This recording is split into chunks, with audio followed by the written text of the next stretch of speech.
Ndị be anyị ekene m unu, Igbo mụrụ nze mụọ ọzọ, ekenekwa m unu maka na ihe na-emerụ unu ihe.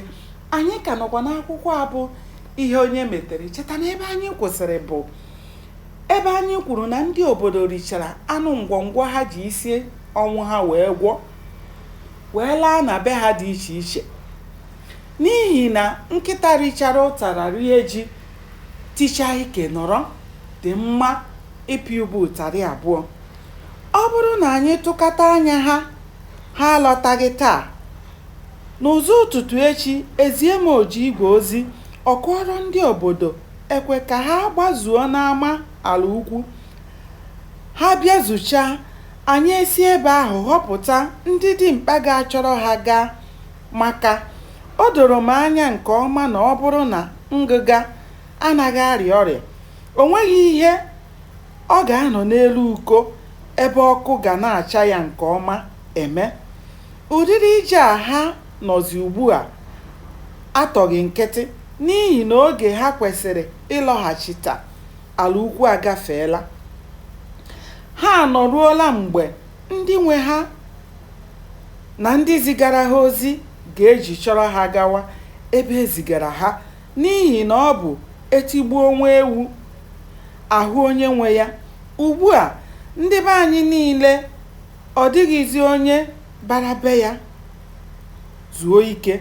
Anya ha niile tọrọ n'ezi ebe ha na-atụ anya nlọta ndị a, maka ọ dịghị mgbe obi ga-eru nwaanyị nwa ya riri elu mma tụtụnye na nwa ya arịtuo n'elu ahụ ọ rigoro. Ebe niile daala ji na be anyị ugbu a, n'ihi na ọ dịbeghị onye maara ihe ọbụla banyere ndị a gara mba. Ụdịrị ọnọdụ a abụghị ihe anyị ga-akụrụ naanị aka ṅụọ were na-ele anya. Ọ bụrụ na ha abataghị taa, anyị amara na okwukwe n'aka efeela nku aka, n'ihi na ọ bụ ihe mere nwamba o jiri bee nwee.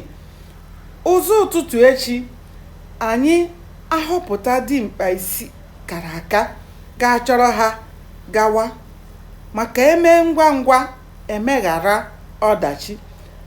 Ọ bụ ihe ndị a ka eze ụzọ mezie na-agwa ala agba ọsọ na ụfọdụ okenye ndị ọzọ bịara n'obi ya ịjụ ya ma ndị ha zigara dagburu ma ha abatala. Mgbe nzeka ọnwụ ajụ ese, ike bụ ọnwụ ụka na ọgụ gbaka dị ka ndị si n'ihu agha gbaa ọsọ ndụ ha machiri n'obi eze ụzọ mezie. Gbanịa na-esonyere m ka anyị chọpụta kene ihe mere n'ime akwụkwọ a bụ ihe onye metere.